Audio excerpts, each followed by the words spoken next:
Donc, après cette première table ronde, je vais maintenant inviter Corinne Lebovitz, CEO de PrestaShop, à venir sur scène pour animer la très attendue keynote annuelle de PrestaShop. Voilà, que de pression. Voilà. Merci Mathilde.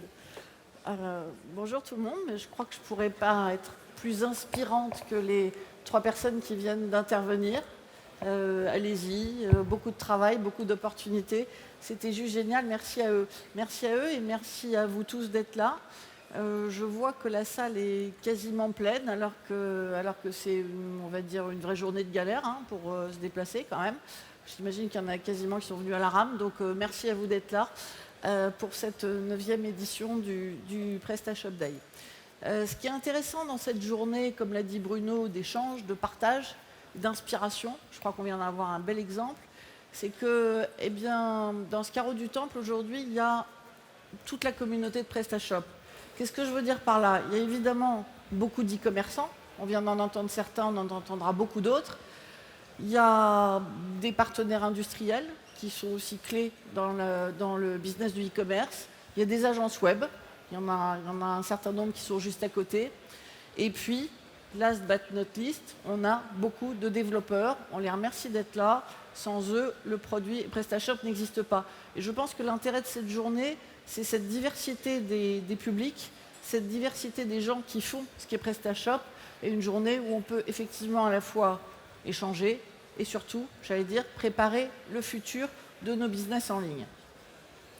Alors, avant de vous présenter un petit peu le programme détaillé, je voudrais revenir sur une année de ce qui s'est passé dans le monde PrestaShop, dans la communauté PrestaShop depuis la 8e édition. Donc, c'était ici même il y a un an.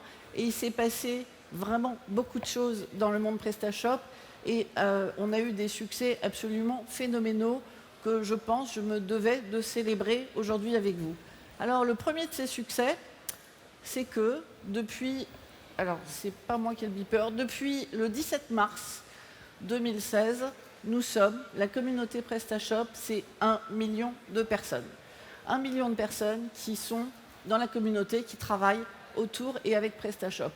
Et le 1000e membre, il n'est pas là aujourd'hui. Pourquoi il n'est pas là aujourd'hui? Parce que c'est un Argentin, un garçon de 38 ans qui habite à Buenos Aires. Alors pourquoi je vous raconte cette anecdote? C'est parce qu'en fait, la communauté de PrestaShop, elle s'agrandit de jour en jour et elle s'agrandit dans le monde entier, littéralement dans le monde entier. Vous allez le voir à l'écran. Des meetings comme celui qu'on a aujourd'hui, il y en a aujourd'hui dans je ne sais pas combien de villes, plus que celles qui sont à l'écran. Vous le voyez de Madrid, où Bruno vous le disait, on était 1000 il y a quelques semaines, jusqu'à Kuala Lumpur, où il y a aussi des gens qui travaillent sur PrestaShop.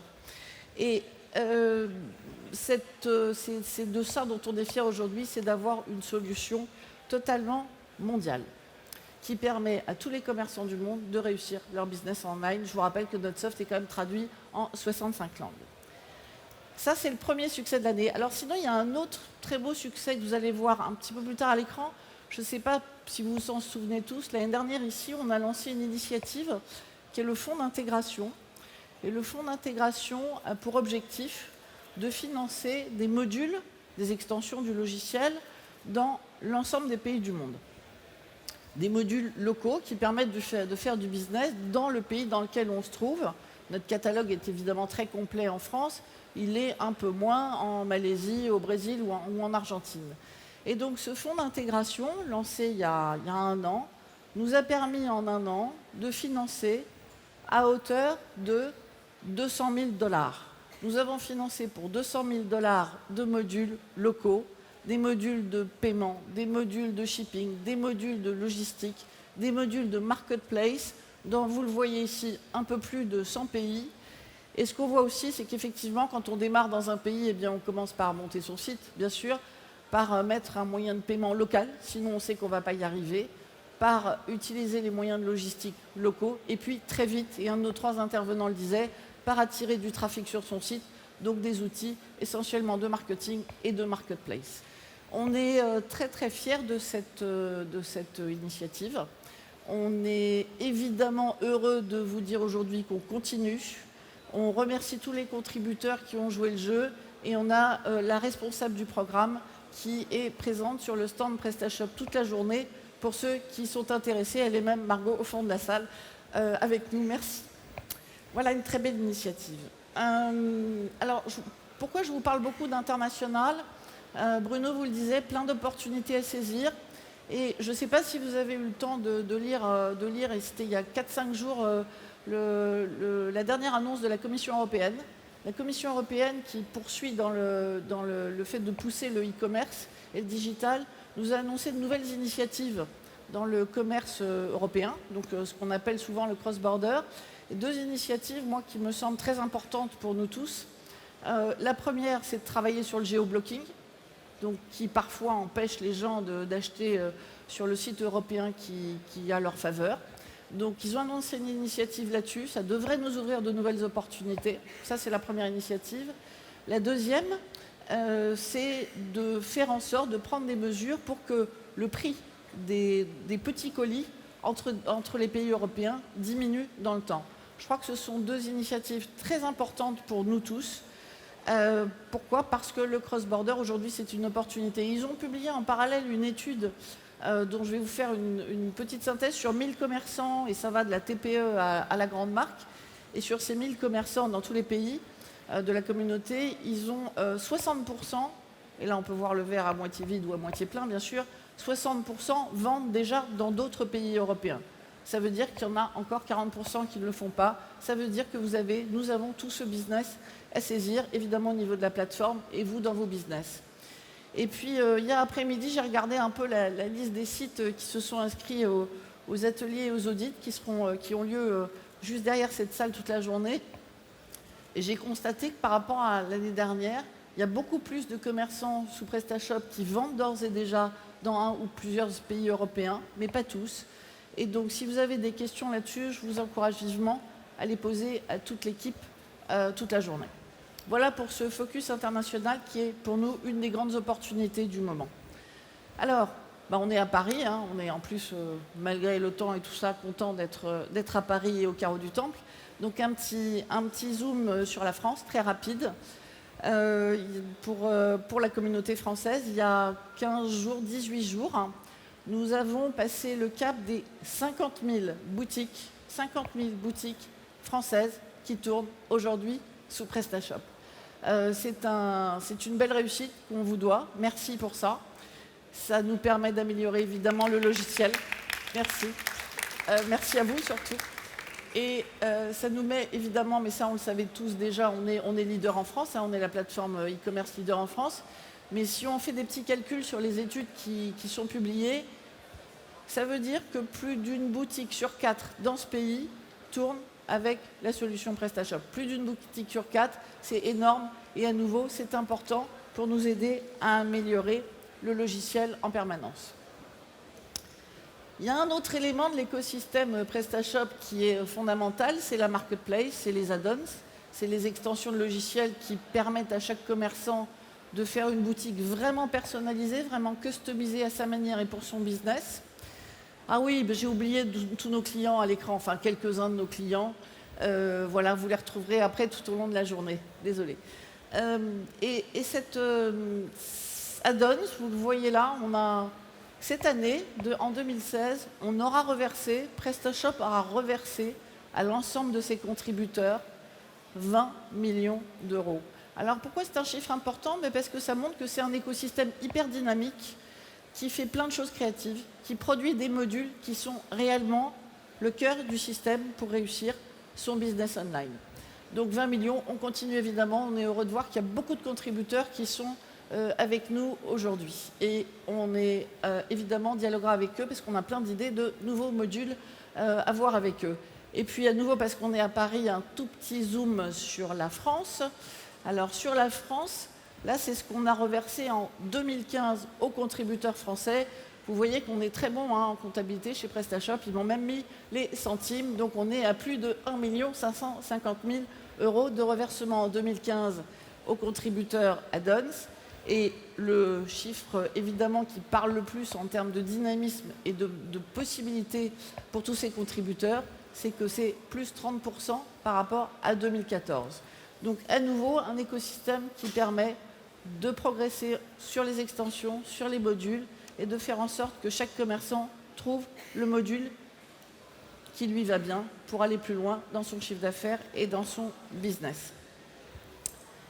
Alors, puisqu'on parle d'add-ons et de la marketplace, j'ai une première surprise pour vous aujourd'hui, une première annonce à vous faire, qui est qu'on sort aujourd'hui, alors elle n'est pas à l'écran parce qu'on demandera à l'équipe de vous l'expliquer plus tard dans la journée, on sort l'option Zen.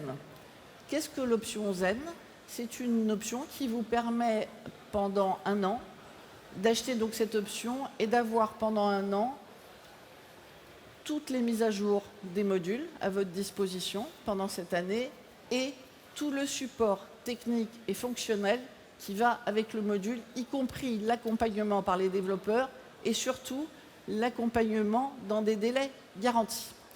Je crois que c'est très important et si on l'a fait, c'est parce qu'on a eu beaucoup de demandes, parce que vous êtes tous de plus en plus exigeants avec cette plateforme, vous voulez qu'elle tourne plus vite, vous voulez avoir des réponses plus rapides, de meilleure qualité et c'est pour ça qu'on sort aujourd'hui cette option Zen et l'équipe Add-ons qui est sur le stand PrestaShop peut vous en dire, peut vous en donner tous les détails au cours de la journée. Donc voilà, donc, premier succès à partager avec vous, on est vraiment très contents, première annonce de la journée et puis j'en ai d'autres à vous faire et la deuxième annonce que je voudrais vous faire, elle est, elle est assez disruptive en fait pour le monde PrestaShop. C'est une vraie nouveauté pour nous, c'est que, et si je puis me permettre de le dire comme ça, on a le plaisir d'accueillir aujourd'hui dans la communauté PrestaShop un nouveau membre, un membre très éminent, tu m'excuseras. On est très très fiers, on annonce aujourd'hui qu'on a signé un partenariat avec Microsoft et la partie Azure de Microsoft pour faire en sorte d'avoir une solution totalement customisée, optimisée sur Azure et on a plein d'autres projets en commun et pour nous en parler, merci Jean-François Gomez, business analyst, je crois que c'est ça, chez Microsoft, de nous rejoindre pour en discuter. Merci à toi. Merci Corinne pour l'invitation. Bonjour à tous. On va peut-être s'asseoir, non? On va s'asseoir, Allez. C'est plus sympa, allez, je me rapproche. On va se mettre là. Alors, j'ai une première question pour toi. Tu vas peut-être la trouver un peu provocante, parce que je ne te l'ai même pas annoncé à l'avance. C'est que dans la communauté PrestaShop, il se dit encore parfois que, bien ma foi, que Microsoft et l'open source ne sont pas des mots qui vont très bien ensemble, comme dit la chanson. Et donc, moi, je suis convaincue du contraire, et toute l'équipe l'est, mais je voudrais que tu nous en dises un peu plus sur ce sujet de l'open source qui, tu le sais, est clé, vraiment clé pour PrestaShop. Donc Microsoft est une grande inconnue en fait finalement, puisque dans l'open source, Microsoft est actif depuis plus de 10 ans. Aujourd'hui, Microsoft est un des principaux contributeurs typiquement à Linux. Alors, une longue histoire sur l'open source.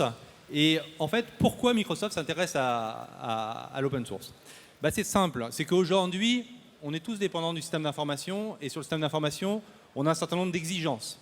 On a des exigences en matière de sécurité, en matière de facilité de développement, en matière d'architecture. Et bien sûr, on a des exigences en matière d'ouverture, de flexibilité, d'agilité, de créativité. Et c'est là qu'on rencontre le monde de l'open source. Et donc en fait, Microsoft travaille avec l'ensemble de ces acteurs qui sont listés derrière moi, dans le monde de l'open source, de manière extrêmement étroite. Pourquoi ? Parce qu'on apprend de ce savoir-faire, de cette ouverture, et on a tous besoin aujourd'hui d'ouverture dans le système d'information, et en même temps on apporte notre savoir-faire en matière de qualité d'entreprise, en matière de sécurité, de scalabilité. Donc c'est un mariage qui est extrêmement intéressant, qui n'est pas récent, mais qui est en train vraiment de se renforcer parce que la société, le système d'information l'exige. Merci d'avoir mis notre logo.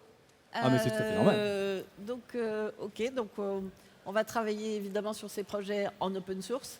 Maintenant, tu le sais, on en a parlé pour le coup avant cette conférence. On croit beaucoup, nous, à l'international chez PrestaShop, et j'appelle ça plutôt le multilocal, puisqu'il faut être adapté à chaque pays. Toi, tu parles plutôt de fragmentation quand tu parles d'international. Est-ce que tu peux nous en dire plus sur ces discussions?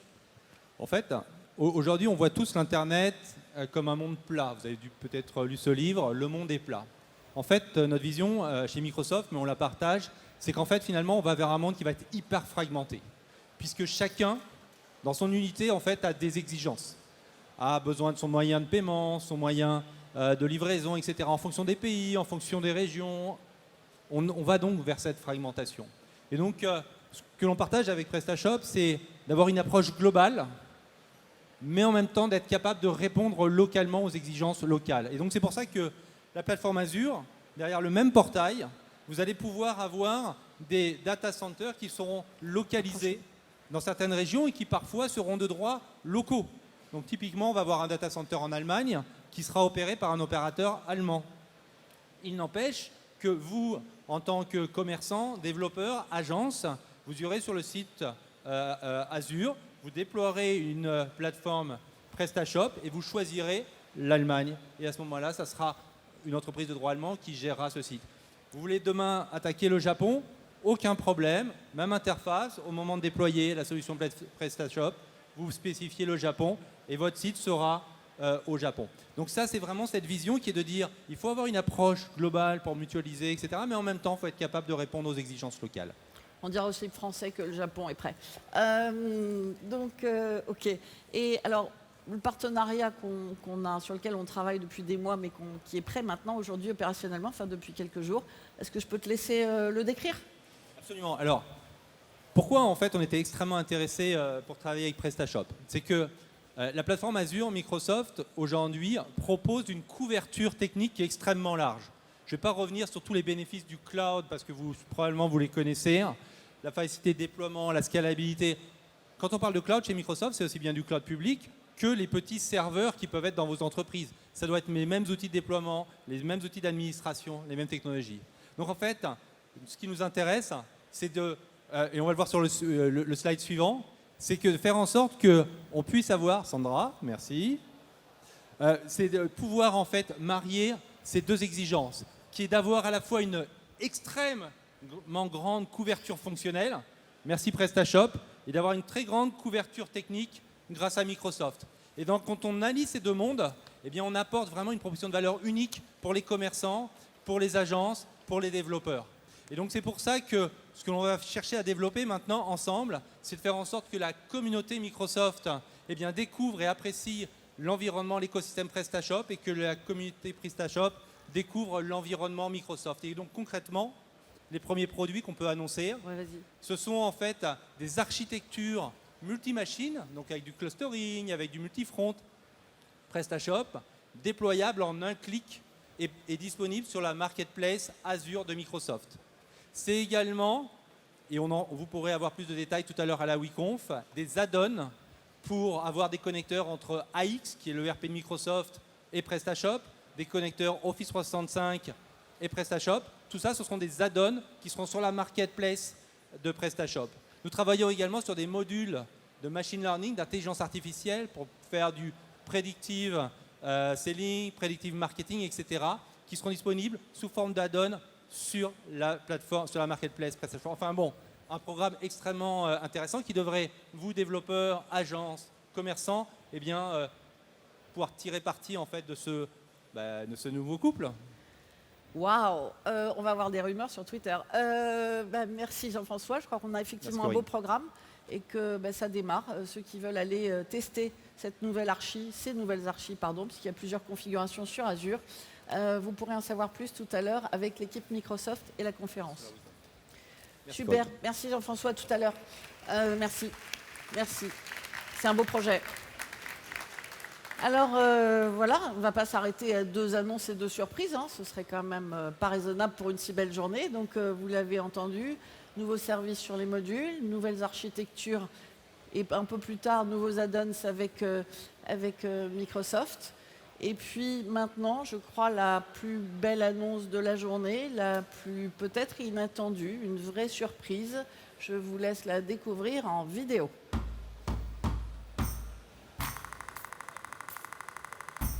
Imaginez un code plus robuste avec Symfony.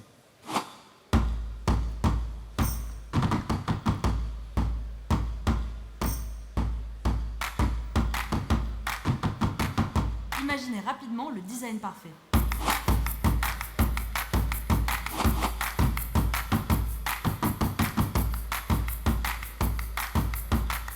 Imaginez ne vous concentrer que sur votre business.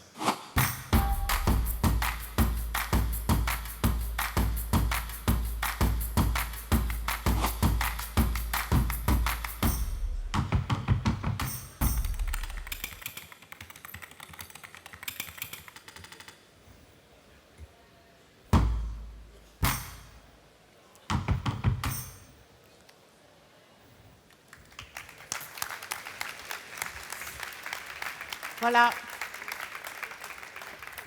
Pour ceux qui veulent, normalement, depuis un quart d'heure ou une demi-heure, la version bêta, évidemment c'est une bêta, donc je parle essentiellement aux développeurs et aux agences web.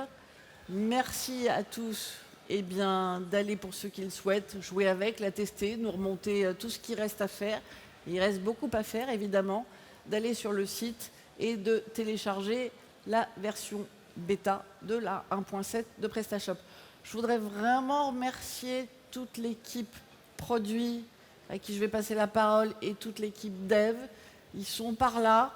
Et aussi les dizaines de contributeurs externes à PrestaShop qui ont travaillé sur cette version bêta depuis des mois et des mois.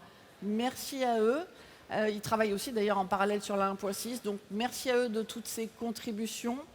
Je compte sur vous évidemment pour continuer à participer à cette nouvelle phase dans la construction de la version 1.7 de PrestaShop.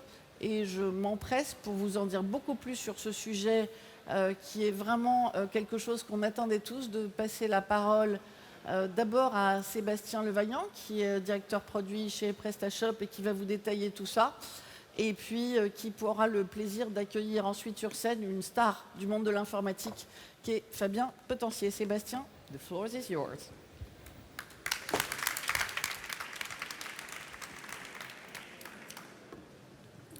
Bonjour à tous. Alors j'ai déjà la pression parce qu'on m'a dit qu'il fallait que je fasse vite. Donc je m'appelle Sébastien Levaillant, je suis effectivement responsable de l'équipe Product Management chez PrestaShop, on ne vous a pas menti. L'équipe Product Management, juste en quelques mots, parce que pour faire un bon produit, il faut une bonne équipe. Donc l'équipe Product Management, ce sont des Product Managers et des designers. Ils sont importants. Il y a une autre équipe qui est extrêmement importante, Corinne vient d'en parler, ce sont les développeurs. C'est une ressource rare, c'est un peu la prunelle de nos yeux. Et on en prend soin. Le patron de l'équipe de développeurs est juste là, c'est un grand gaillard, chevelu et poilu comme beaucoup de développeurs. Julien Martin, n'hésitez pas à aller le voir, à discuter avec lui. Il a une grande part de responsabilité, évidemment, dans le développement de PrestaShop et dans le développement de cette 1.7. Donc, alors, un petit mot sur PrestaShop. Corinne l'a rappelé, c'est un logiciel open source. Donc ça veut dire que les personnes dont je viens de parler jusqu'avant, une vingtaine de personnes, product managers, designers et développeurs, travaillent sur le cœur de PrestaShop, ils sont importants. Mais c'est un logiciel open source. Le principe de l'open source, c'est que ça repose sur une communauté également. Depuis que Bruno a lancé ce projet, c'est des milliers de contributeurs qui ont participé à l'amélioration du logiciel, qui est en évolution constante. L'autre point important qui fait la typicité de PrestaShop, on n'est pas encore à AOC, mais il y a une vraie typicité autour de ce projet, c'est que c'est un logiciel puissant. On s'est amusé cet été à compter le nombre de fonctionnalités disponibles dans le code de base de PrestaShop. Il y a 600 fonctionnalités qui sont disponibles. Voilà, 600 fonctionnalités pour vous lancer dans l'e-commerce. C'est une solution qui est traduite dans plus de 60 langues. Et finalement qui vous accompagne à tous les stades de votre développement, que vous souhaitiez créer votre site, que vous souhaitiez le faire grandir, et qui est capable de vous accompagner aussi dans votre réussite commerciale. On a eu des exemples de Le Slip Français, par exemple, qui font plusieurs millions d'euros de chiffre d'affaires. On en a d'autres qu'on verra au cours de la journée. C'est un élément important pour nous, ça fait partie de notre ADN. Alors ceci étant dit sur PrestaShop, non, tu peux revenir sur la slide précédente. Voilà, ceci étant dit, sur PrestaShop, il y a un événement important pour nous sur lequel on travaille depuis des mois, c'est le lancement de PrestaShop 1.7 en bêta, après 2 mois passés en alpha. S'il y a un mot pour résumer l'ambition qu'on a derrière cette 1.7, cette nouvelle version, donc c'est le début d'un chemin, s'il y a un mot pour résumer cette ambition, c'est l'accompagnement. On a parlé plusieurs fois ce matin du fait que le e-commerce était en pleine croissance. Globalement, dans les pays qui sont assez mûrs sur le sujet, l'e-commerce, les transactions digitales, c'est à peu près 10% de l'ensemble des transactions commerciales. Il y a une marge de manœuvre et d'évolution qui est extrêmement importante. Quand on parle d'accompagnement, c'est que notre ambition pour l'ensemble des utilisateurs qui interviennent sur la chaîne de production, ce n'est pas un très joli mot, mais c'est la réalité, la chaîne de production d'un site e-commerce et la maintenance d'un site e-commerce, notre ambition, c'est de s'assurer que tous ces utilisateurs puissent travailler simplement et avoir accès le plus efficacement possible à la richesse fonctionnelle de PrestaShop. Donc cette notion d'accompagnement et d'accessibilité des fonctionnalités à tous ces utilisateurs, elle est clé pour nous. Et il se trouve qu'on a 3 types d'utilisateurs en fait sur PrestaShop. Premièrement, on a les marchands. Évidemment, il y en a pas mal parmi vous. L'objectif principal des marchands, c'est de vendre. Ce n'est pas le seul, mais c'est un impératif fondamental. De notre côté, côté produit, on se doit, d'une manière ou d'une autre, voire de toutes les manières, c'est mieux, accompagner le commerçant vers cet objectif-là. Deuxièmement, on a les web designers. Pourquoi c'est important les web designers ? J'imagine que vous le savez tous, mais vendre, ça ne doit pas être qu'une question de prix. Si c'est une question de prix pour vous, vous risquez qu'une question de prix, vous risquez de vous retrouver dans une situation compliquée. C'est une question d'expérience. Quand j'arrive sur un site pour acheter, je rentre dans un univers.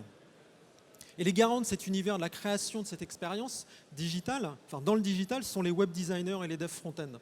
Donc c'est le deuxième type d'utilisateur pour nous. Le troisième type, évidemment, on les connaît depuis longtemps, ce sont les développeurs. Les développeurs, c'est une ressource rare, très recherchée par les e-commerçants également, parce que c'est une ressource clé dans la création du site. L'objectif avec cet inset, c'est également de les accompagner en intégrant un cadre de développement plus universel, qui va leur permettre d'aller plus vite, de faire mieux et aussi d'être plus nombreux. Alors, donc ça, ce sont les 3 projets. On va rentrer un peu plus dans le détail pour la inset. Pour les marchands, je vous ai parlé du fait que c'était important de les aider à vendre plus vite. Et pour cette première version de la 1.7, encore une fois, c'est le début d'un chemin. On a beaucoup travaillé sur le panneau d'administration de la boutique, donc le back-office. On a travaillé sur des parcours utilisateurs clés, la prise en main du logiciel. Je vous ai parlé de 600 features de base dans le logiciel. Il peut y en avoir beaucoup plus si vous rajoutez des modules. Donc la navigation au sein de ces features est extrêmement importante. Il y a un travail à faire dessus. La gestion des modules, préinstallés, installés, et également un autre parcours utilisateur clé, une activité principale pour les marchands, qui est la création de produits. S'il n'y a pas de catalogue, il y aura difficilement des ventes. Le travail qu'on a fait, ça a été évoqué plusieurs fois, mais c'est vraiment important, c'est un travail de design, ce n'est pas simplement un travail esthétique. Ce n'est pas qu'une question de couleur. On a travaillé en partant du besoin fondamental, par exemple de créer un produit, et on a remonté tout le parcours utilisateur en faisant un travail d'interaction pour les gens qui connaissent, de design centré utilisateur, en se disant que fondamentalement, moins, c'est mieux. Alors, il y aura des ateliers, vous pourrez rentrer plus dans le détail, de ce qu'il y a dans le back-office et interagir avec les équipes. Je vous ai juste mis une maquette de la partie page produit. En fait, il y a 3 éléments importants sur lesquels on a travaillé. Premièrement, dégager l'espace de travail. L'espace de travail, là, c'est l'endroit où vous allez créer votre produit, qui soit plus lisible et que si vous souhaitez ne créer qu'un produit simple, vous puissiez le faire depuis un seul écran. Pas besoin de faire des allers-retours entre des menus ou des sous-menus. Donc c'est cette zone principale. Avec des raccourcis pour faire des actions importantes, dupliquer, sauvegarder ou accéder à votre catalogue, toujours depuis ce même écran. Deuxième élément sur lequel on a travaillé, c'est réduire la charge d'information dans l'écran. Le logiciel, ça doit être comme un compagnon. Ce n'est pas simplement un outil, c'est un compagnon. Et donc l'idée, c'est pas entre vous et ce que vous devez faire. Donc notamment sur le header, on a réduit le header du coup et réduit le nombre d'icônes qui étaient présentes dans le header. Encore une fois, pour rendre l'espace de travail plus lisible. Troisième élément, encore une fois, c'est une overview assez rapide, mais troisième élément important, je vous ai parlé de 600 fonctionnalités. Quand on a fait des tests utilisateurs, on s'est rendu compte que beaucoup d'utilisateurs faisaient des mouse over sur les différents menus pour savoir où se trouvaient les fonctionnalités. Vincent, le product manager qui a travaillé dessus, du coup, a regroupé ces fonctionnalités par fréquence d'usage. On a un premier bloc en haut sur « Je vends ». Je vais retrouver mes commandes, mes produits, mes clients. Utilisation, usage quotidien. Un deuxième bloc sur « J'optimise ma boutique ». Je dois modifier une option de shipping, de paiement. En général, ça ne se fait pas de façon quotidienne. C'est dans le deuxième bloc. Troisième bloc, c'est « Je vais configurer ma boutique ». Ça, on y va beaucoup plus rarement. D'ailleurs, les marchands, des fois, n'y vont pas du tout. C'est plutôt le travail de l'agence.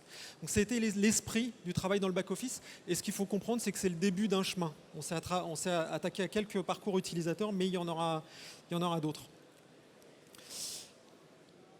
Alors, le deuxième chantier, c'est consacré plutôt au web designer. Tout à l'heure, on a parlé d'expérience en boutique. Le processus d'achat, c'est rentrer dans un univers au-delà de simplement gérer le prix. Donc la nouvelle version de PrestaShop, évidemment, elle va arriver avec un nouveau thème par défaut. C'est toujours la même chose, promesse de valeur pour les marchands débutants. Ce nouveau thème par défaut va être simple, léger visuellement, mais l'objectif, et le problème principal qu'on a souhaité résoudre, c'est comment embarquer les garants d'une expérience utilisateur digitale aboutie, donc les web designers. Et pour ça, on a dû résoudre un problème, qui était que sur les versions précédentes de PrestaShop, pour finalement créer un thème sous PrestaShop, ça nécessitait un ensemble, une palette de compétences techniques assez large, et qui faisait que la barrière à l'engagement pour ce public de web designer ou de dev front-end était un petit peu élevée. La réalité, c'est qu'on n'en avait pas suffisamment dans notre écosystème. Donc l'objectif, ça a été de se dire comment est-ce qu'on peut permettre à ces personnes de créer une expérience via des thèmes, une expérience utilisateur aboutie très facilement. Du coup, ce qu'on a fait, c'est qu'on a développé un outil pour eux. On a développé un outil qui s'appelle le Starter Theme. Donc, alors on n'a pas fait que des cas plats, on a vraiment développé cet outil-là. L'idée, c'était que vous puissiez visualiser un petit peu cette brique fondamentale. L'idée de ce Starter Theme, c'est de leur mettre à disposition un thème totalement dépouillé, extrêmement simple, complètement fonctionnel, mais sans style. Et l'objectif qu'on s'est fixé, c'est de se dire que ces web designers, qui n'ont pas forcément une connaissance très aboutie de PrestaShop, mais qui maîtrisent évidemment le design, le HTML et le CSS, puissent développer en quelques jours un thème PrestaShop. Vous aurez plus de détails pendant l'atelier, mais le message qu'on veut faire passer et l'appel que je lance à tous les web designers de talent, c'est que c'est l'occasion pour vous de montrer votre talent et de vendre des thèmes sur la marketplace add-ons de PrestaShop. Le troisième chantier, donc à destination des développeurs, qu'on a appelé Code Better, vise à s'attaquer à la qualité du code. Alors, ce qu'on souhaite, c'est que la qualité du code ne soit pas comme le réchauffement climatique. C'est-à-dire que tout le monde en parle, et puis il n'y a personne qui fait grand-chose. Enfin, on a du mal à faire le premier pas. L'équipe technique a décidé de faire ce premier pas pour cette nouvelle version de PrestaShop. Alors, il y aurait un moyen de pression psychologique assez fondamental pour pousser un développeur à faire un code de qualité. C'est d'imaginer que le dev qui va repasser sur votre code est un dangereux psychopathe qui connaît votre adresse. Ça, c'est une pression psychologique qui peut être assez malsaine, mais efficace. Le deuxième meilleur moyen de s'assurer d'avoir un code de qualité, c'est finalement d'intégrer un framework qui leur permet de travailler plus efficacement. Donc, ce qui a été choisi, le choix a été rapidement fait, c'est d'intégrer Symfony, avec finalement 3 objectifs principaux de notre côté. Symfony a été intégré sur les nouvelles pages du back-office, donc celles qu'on a vues au tout début, notamment sur la partie création de produits, avec un triple objectif. Premièrement, faciliter la maintenance et avoir du code de qualité, c'est ce dont on vient de parler. Deuxièmement, s'assurer qu'on puisse accueillir des nouveaux développeurs. Symfony, on va en parler avec Fabien dans quelques minutes, c'est une très grande réussite. Beaucoup de développeurs PHP maîtrisent Symfony et c'est impératif aussi pour PrestaShop de pouvoir les accueillir dans notre univers. Et troisième élément, parce que on parlait du e-commerce qui continue à se développer, c'est qu'on puisse se focaliser sur l'essentiel de notre activité, de notre valeur, qui est la maîtrise de cet environnement, du e-commerce en particulier et du commerce en général. Donc voilà une présentation assez succincte, rapide au niveau des chantiers de la 1.7. La bêta est mise à disposition depuis aujourd'hui. C'est une vraie bêta, on attend vos retours, donc dev, agence, etc.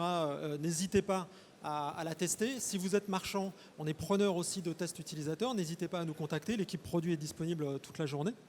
Et vous avez des ateliers, 6 ateliers au cours de la journée auxquels vous pouvez participer. On a parlé de Symfony, on a la chance d'avoir le créateur de Symfony, Fabien Potentier, qui va nous rejoindre. Ah oui.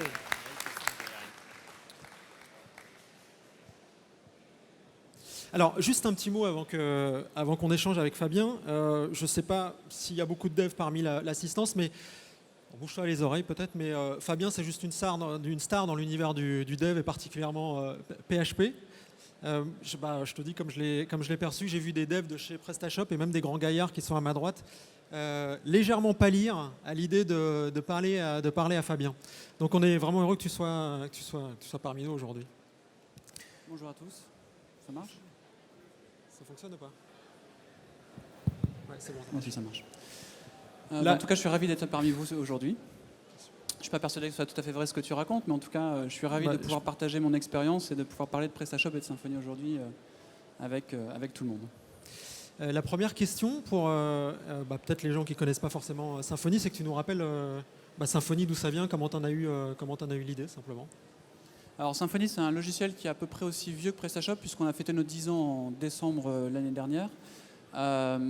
Pour faire très simple, Symfony, c'est un ensemble de briques logicielles qui permet de développer des sites internet. Contrairement à PrestaShop, on n'a pas de domaine de prédilection. Donc avec Symfony, on peut développer un site de e-commerce, on peut développer un site purement de contenu. C'est vraiment complètement libre. Donc on est vraiment sur les couches basses. Donc on s'adresse principalement à des développeurs qui vont pouvoir développer des solutions sur mesure basées sur nos composants. Donc on essaie de simplifier la vie au maximum des développeurs en leur donnant accès à des bibliothèques, à des librairies, pour leur éviter d'avoir à réinventer la roue. Ça veut dire quoi? Ça veut dire des systèmes de templating, Twig par exemple, qui est aussi utilisé par PrestaShop, des systèmes d'authentification, de gestion de la sécurité, et puis plus globalement de pouvoir gérer l'architecture d'un site internet ou d'une solution. Et l'architecture, c'est ce qui va permettre de rendre une solution évolutive dans le temps et de pouvoir faciliter la maintenance. Et je pense que c'est l'une des raisons qui a fait choisir Symfony sur PrestaShop. Peut-être que tu peux rappeler les entreprises qui utilisent déjà Symfony. Enfin, moi, j'ai Blablacar en tête, mais j'imagine qu'il y en a beaucoup d'autres quand même, non? Il y en a énormément. Des entreprises qui utilisent Symfony aujourd'hui, il y en a énormément. Quasiment toutes les entreprises du CAC 40 ont des sites sur Symfony aujourd'hui. Si on veut citer des startups, oui, Blablacar. On peut citer Deezer qui a un projet en ce moment. On peut citer Spotify si on veut citer les deux.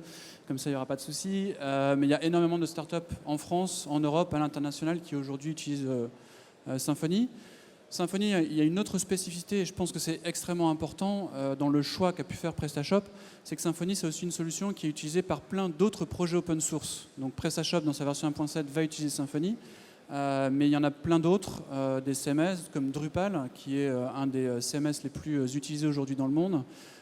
Donc c'est des solutions de e-commerce, de CMS, de CRM. Donc il y a un écosystème global autour de Symfony qui est bien plus large que juste des briques logicielles utilisables par les développeurs. Alors, il y a eu un débat évidemment en interne et puis avec la communauté aussi, un débat assez vif sur le fait d'introduire un nouveau framework dans PrestaShop.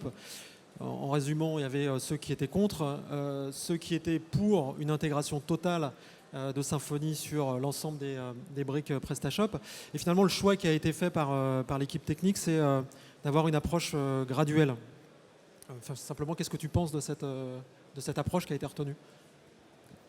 Tu veux que je dise que c'était un mauvais choix? Bah non. Non, je pense que c'était un super choix. On a du recul parce qu'en fait, il y a d'autres solutions qui ont fait ce basculement d'un framework propriétaire à Symfony sur les 4-5 dernières années. Donc Drupal, je l'ai cité tout à l'heure. On peut citer aussi EasyPublish, qui est un autre CMS. Ils ont fait des choix radicalement différents. EasyPublish a fait le choix de partir sur Symfony d'entrée de jeu et de tout réécrire en Symfony. Drupal a fait le choix de PrestaShop de dire on va le faire de façon graduelle, donc commencer par utiliser quelques briques logicielles de Symfony et puis petit à petit, graduellement, de pouvoir adopter toute la solution. Je pense que c'est la bonne solution, en tout cas c'est la solution qui permet d'avoir des résultats le plus rapidement possible. C'est-à-dire, plutôt que de partir dans un tunnel où on se dit dans 5 ans on va avoir la version 1.7 de PrestaShop, le fait de le faire de façon graduelle, ça a permis et ça permet de pouvoir aller beaucoup plus rapidement, même si on n'est que sur un certain nombre de parties de PrestaShop, de pouvoir aller rapidement, d'avoir les bénéfices beaucoup plus vite que si on fait un développement from scratch, j'ai envie de dire. Et ça, c'est la première raison. La deuxième raison, c'est que les risques associés à un basculement de technologie aussi fondamental que de changer le framework, puisque le framework, c'est ce qui permet de développer l'ensemble de ces 600 fonctionnalités de base, le fait de le faire de façon graduelle, ça limite aussi énormément le risque d'incompatibilité, de bugs, d'énormément de choses au final. Et ça permet aussi d'avoir une adoption par les développeurs qui est beaucoup plus graduelle et donc d'éviter d'avoir un effet, et on le voit sur un certain nombre de logiciels qui ont basculé sur Symfony, de dire ok, PrestaShop, c'est toujours PrestaShop en termes de nom, mais le code est complètement différent. Donc la montée en compétence est extrêmement compliquée. Est-ce qu'il y a un élément important pour PrestaShop d'accompagner l'ensemble de l'écosystème, notamment les développeurs, sur des nouvelles compétences? Dernière question, on voit dans tes... Donc, j'ai annoncé créateur de Symfony, c'est également CEO de Sensio Labs et Blackfire. Tu peux nous expliquer en fait comment se coordonnent ces trois entités? Alors, en fait, moi j'ai créé une agence web il y a 18 ans maintenant, et Symfony il y a 10 ans. Et en fait, quand j'ai créé Symfony, je l'ai créé pour répondre aux besoins de nos clients. À l'époque, on travaillait principalement pour des grands comptes, et des grands comptes ont des spécificités en termes de demandes, de besoins, qui ne sont pas des besoins courants. Et en fait, la spécificité de Symfony, c'est qu'on l'a créé pour répondre à des besoins utilisateurs, alors que la plupart des frameworks qui étaient créés à l'époque étaient créés parce que c'était des étudiants qui ont envie d'appliquer des bonnes pratiques de développement. Nous, on est parti du besoin client et on a développé des fonctionnalités pour répondre à ces besoins clients. Voilà. Et donc, en fait, Sensio Labs, aujourd'hui, on est éditeur du logiciel Symfony. Donc, on a arrêté. Enfin, en fait, on a scindé l'entreprise en deux. Donc, on a toujours la partie agence qui existe et qui vit sa vie à côté. Et puis, Sensio Labs, aujourd'hui, donc, on est l'éditeur du logiciel Symfony. Ça veut dire qu'on aide les entreprises à utiliser au mieux Symfony, à utiliser au mieux les fonctionnalités. Et puis, on a toute la partie écosystème, gestion de l'écosystème. Donc, on a toute la partie formation, certification en France, en Europe et à l'international. Très bien, merci. Donc, je vous rappelle, un set en bêta, lancé à partir d'aujourd'hui. C'est une vraie bêta, on attend vos retours. Il y a des 6 workshops pendant la journée. N'hésitez pas à y aller. Vous allez rencontrer les équipes. Merci Fabien. Juste un petit mot sur le programme, puisque dans 5 minutes, oui, il y a un barcamp sur Symfony, donc je vais être là-bas. Donc si vous avez des questions précises, vous pouvez me rejoindre là-bas. Exactement. Et je repasse la parole à Corinne. Merci. Merci Fabien, merci Sébastien. Donc là, un 7, allez-y, là, un 6 aussi. Alors, on m'a fait signe qu'on est déjà super en retard. Donc, juste un mot sur le programme. Un petit mot sur le programme, parce qu'on pense qu'effectivement, on vous a concocté un programme qui permet d'aller plus loin dans le e-commerce. Je voudrais quand même remercier toute l'équipe qui commence à être partout dans la salle de nous avoir concocté une très belle journée. Je voudrais remercier évidemment nos principaux sponsors et partenaires médias, sans laquelle cette journée n'aurait tout simplement pas été possible. Et je remercie d'autant plus PayPal et Colissimo que non seulement ils nous sponsorisent la journée, mais ils nous ont préparé de très belles conférences pour ceux qui sont intéressés par ce qu'ils font et surtout ce qu'ils préparent pour notre avenir à tous. Les speakers, vous voyez une 60aine de speakers, seuls 1 ou 2 n'ont pas réussi à venir. Donc les noms, vous les avez sur le programme, je ne vais pas vous infliger la lecture de tous ces très beaux noms. Ils restent presque tous au moins la matinée. Donc, allez-y, interrogez-les. Et puis le programme, pareil, je ne vais pas vous le commenter, d'autant plus que j'ai...